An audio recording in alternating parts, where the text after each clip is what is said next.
Hey guys, how's it going? It's Carl here from North Coast Constrictors. It's been a while since I've done a video on my beautiful retic female. This is, for those of you that don't know, this is Honey, my lavender albino 100% head genetic stripe. Female reticulated python. Look at those colors there. As always, the camera doesn't do it any justice. This is a very special girl. She was the first retic that I got. So today is a video on retics, and I'm going to be pulling out some others. But we just wanted to start off by showing you an updated video on how well Honey is doing. You can see she's put on some size. Maybe you can, maybe you can't. I can tell you now, she has definitely gained a little bit of length and a little bit more girth. She's looking great. It's always good to get them out and stretch them, let them work a little bit, and yeah, you know, just some basics on reticulated pythons, guys. You know, as most of you know, if you've watched channels and you research snakes, you'll all know that a reticulated python is the longest snake in the world. It grows up to, as I've mentioned before, you know, 25 feet plus in the wild. I don't know what is the biggest retic that's ever been seen in the wild, but I know for a fact that the biggest retic in captivity was just over 27 feet.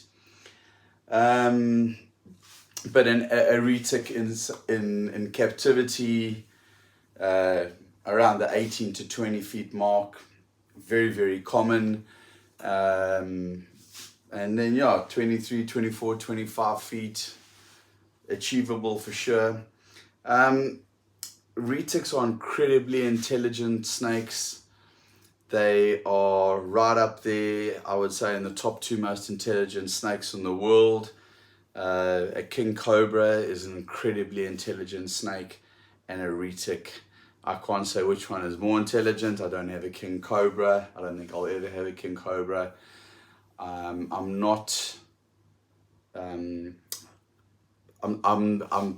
won't keep venomous snakes in my collection, not because I don't like venomous snakes or I'm anti-venomous snakes. It's just that I have a kid, and I also I like to handle my snakes. Venomous is I can appreciate them from afar, but I just, you know, for safety reasons, I just don't have any venomous in my collection. But this snake, fully grown, is quite capable of killing you by strangulation, constriction, when it's fully grown, for sure. A fully grown man, a fully grown woman, a teenager, adult, kids, most definitely. A fully grown retic has the power and the strength to suffocate you and constrict you.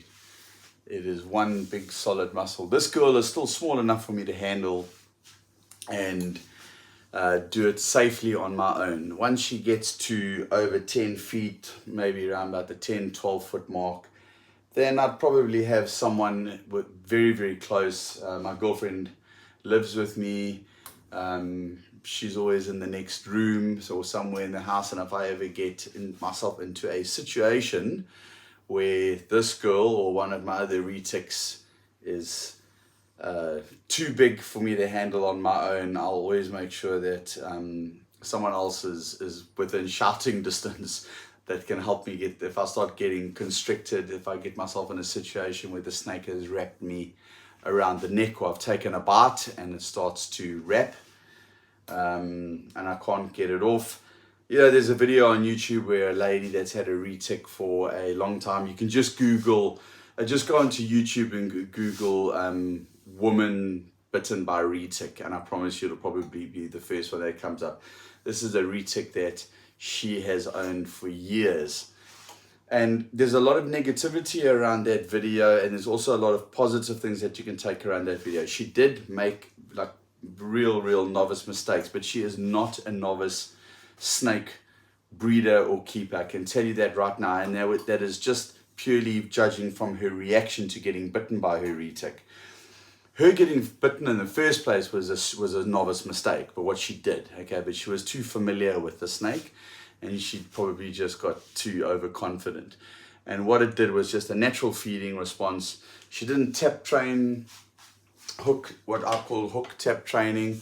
Every time I open my retic tank, with any of my big snakes, my boas as well, I just touch them on their head like this with the hook, just while they're lying there in the tank. And what that does is, because as you slide the glass open, they immediately go into feeding mode. They think they're going to get offered a meal. So if you had to stick your hand in straight away, they would pretty much bite your hand and constrict, thinking it was food, because you're emitting heat from your hand, and they've got these heat pits around their mouth, around their nose, on the top. If I get her to come closer to the camera, if you can have a look at those heat pits there in the front. Have a look there, girlie. Oh, you're breathing deeply today. She doesn't like the lights, but anyway, there's heat pits around the front of the snake, just underneath, just around the top of her nose, and those pits there pick up heat. So if you put your hand inside, and it's kind of like almost the same shape if you want, like as a rat, although it's not a rat in furry, and you'll normally get a tag and then they'll let go, realizing it's not a rat. But sometimes you can take a tag and it bites and it constricts and it'll start wrapping. Now that's what happened to this lady. She took off the top. First of all, it wasn't a sliding glass enclosure where the glass opens, either sliding it or it falls down. It's on hinges, and it can open up and pull down. This was a tank that she opened up from the top, and the snake came out, like telescoped out, and she put her hand right next to the snake, and it immediately just grabbed her and constricted her and started coiling. And it was a total novice mistake what she did. She didn't take the snake out of feeding mode. She didn't tap hook it. The snake was expecting food. Her hand was the first warm object right in the snake's face, and he or she bit its handler, and that lady got wrapped up, and it took her and another, I think there were two other guys in the room. One was filming and the other guy helped her get the snake off, but they eventually she got wrapped, and the snake let go of her. But the way she handled it showed that she was a pro. You know, this lady had a full grown. I mean, that snake was like a dog bite, and that thing coiled her. It wrapped around her arm, then it wrapped around her legs, and it wasn't letting go. I mean, in the middle of the video, towards the end of the video, before they stopped recording, the blood was literally pumping out of her arm. It was dripping everywhere. That's how powerful this bite is. But she remained calm. There was a bit of panic though, but she remained calm. She didn't try and yank her hand away or anything like that. Even the cameraman said, "Do you want me to stop recording?" And she said no.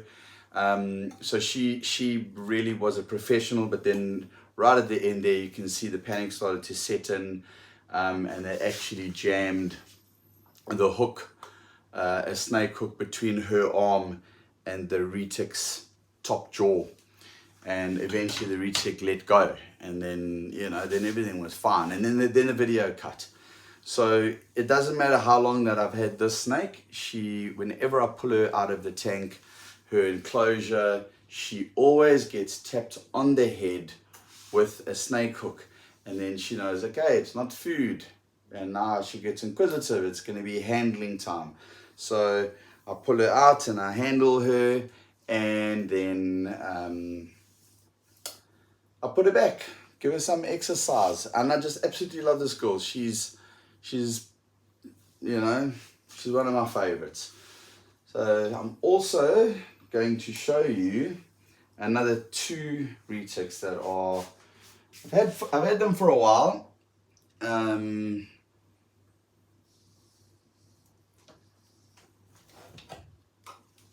just putting her back inside her enclosure there, and I'm going to slide this closed. She's had a bit of a stretch. I'm going to be pulling out 2 other retics now. They're still juveniles, a male and a female. They are identical. I'm going to show you them both, show the coloration. I think the male's going into a bit of blue.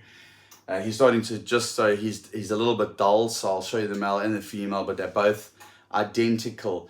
Now, these particular snakes, they are visual motley purple albino citrons, and citron means titanium.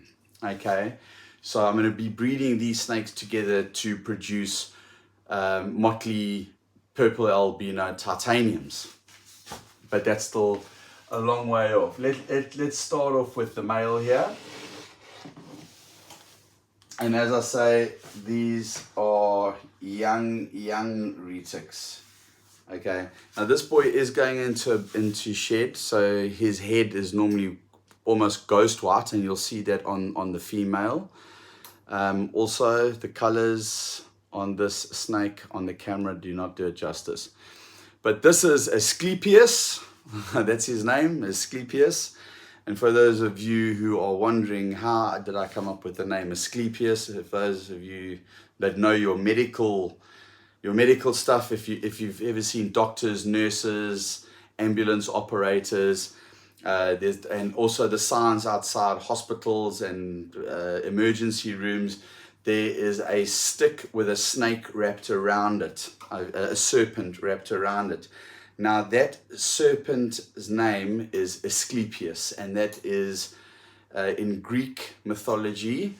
It is basically the snake of healing. I'll have to Google it properly again to get the correct terminology, but basically it symbolizes, the snake itself symbolizes healing.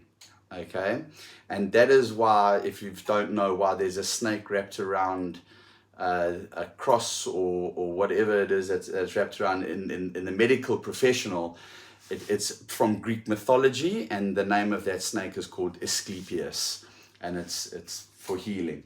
So this male motley purple albino het titanium is my male boy, which will be breeding ready in about 18 months time.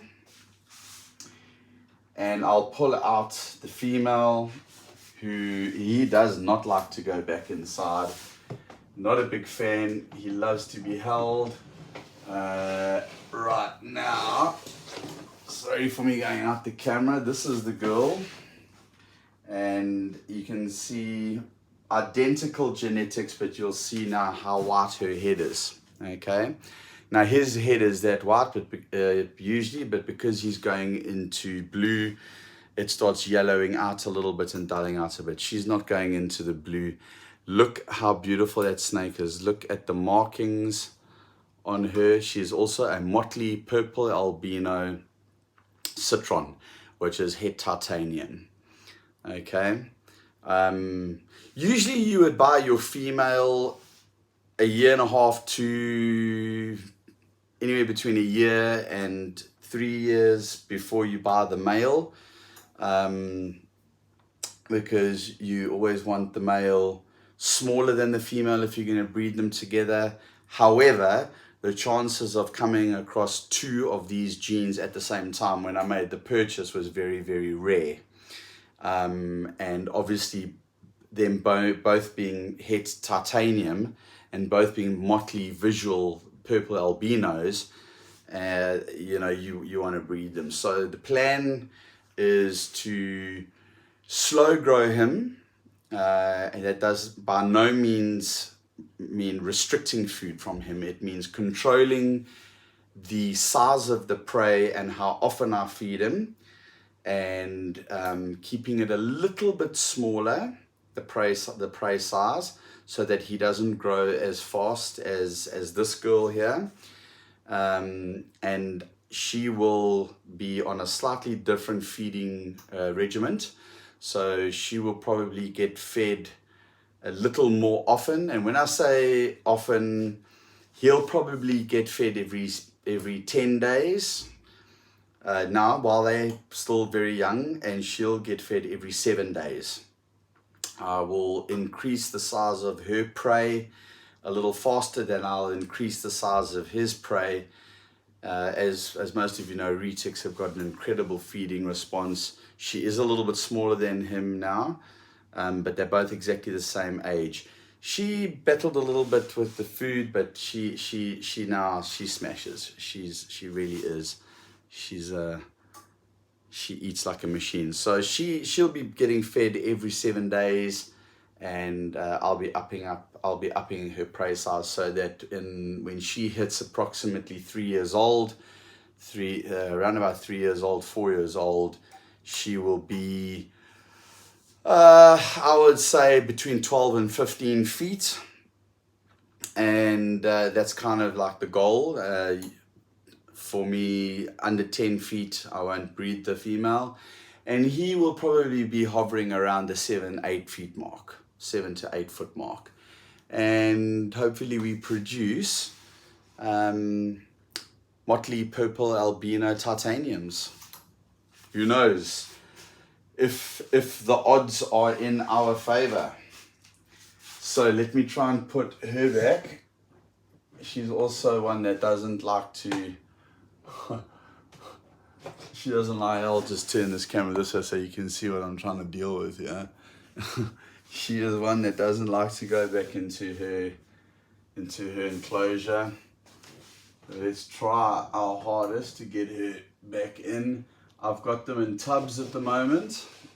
These are appropriately sized tubs in a racking system, and then her mate is over here. That tub's empty. The rest of these tubs here are ball pythons. Now the reason why I've got the retics with the ball pythons, because they run on different temperatures.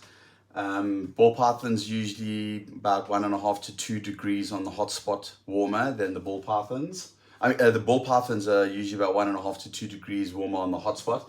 So this particular shelf here runs cooler. Okay, and all these shelves here run a lot warmer. So these retics are up here because they're probably, the hot spots are around about 1.5 to 2 degrees. Sorry if I made you dizzy there.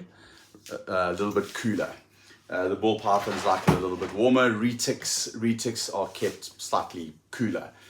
And then when they get a little bit bigger, they'll be transferred into another enclosure that's bigger for them. And then from there, they will go into a big tank where my lavender albino is. Currently, she's in a 1.5 meter tank by 60 by 60. She will be soon upgrading to a 1.8 meter tank. And then so on. As they grow, they get transferred into bigger and bigger tanks and enclosures. Right, guys, so that was a video today on retics. Also, that male there will also be pairing up to that female lavender albino 100% het genetic stripe. Then I'll be getting out the motley albinos. So with him being purple albino and her being lavender albino, I'm not quite sure what I'll get. And motley being a dominant gene, we'll get motley albinos. We'll see white albino, purple albino, lavender albino. I have to just go, and I'm still quite new to retics, but those two bred together, if they prove out, they are head for titanium, which is what we call citron in retics. And if we hit visual motley purple albino titaniums, that is a fantastic combination in retics. Anyway, guys, I hope you enjoyed this video. We'll catch you on the next one. Cheers for now. Please, guys, I always forget this. Always, I never do it on my videos. I think I've maybe 1 out of every 10 videos. The usual, please hit like and subscribe. We're trying to grow the channel. If you like the content, if you like seeing the videos that I put up here and you find it entertaining, it always helps, you know, just hit that like button, hit subscribe if you want, you know. It really helps me out, and I'd love to get some more followers, and I'd love you to join the journey with us here at North Coast Constrictors in South Africa. Cheers.